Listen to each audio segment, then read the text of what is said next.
Bienvenidos a tu cápsula Sonríe con Gracia. ¿Quieres saber cómo roncar por las noches afecta al neurodesarrollo de tu hijo? Roncar por las noches es un sinónimo o una manifestación de la apnea del sueño, que impacta no solamente en el descanso, también en el desarrollo cerebral. Son niños que constantemente pueden perder la atención o que se encuentran hiperactivos, como con un motor encendido todo el día.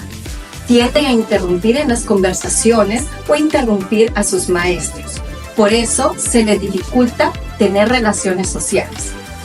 Esto ocurre porque al dormir el cerebro debe de repararse, pero cuando el niño ronca, se interrumpe el paso del aire de manera parcial o total, generando condiciones de estrés que disparan hormonas como el cortisol. Entonces, la hormona de crecimiento tan necesaria para la reparación del cerebro y el desarrollo del cuerpo no logra liberarse como debe.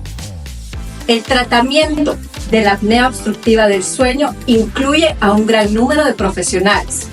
También odontopediatras y ortodoncistas, expertos en síndromes respiratorios del sueño. Te invito a que me sigas para más contenido como este. Puedes encontrarme en mis redes sociales y en mi canal de YouTube.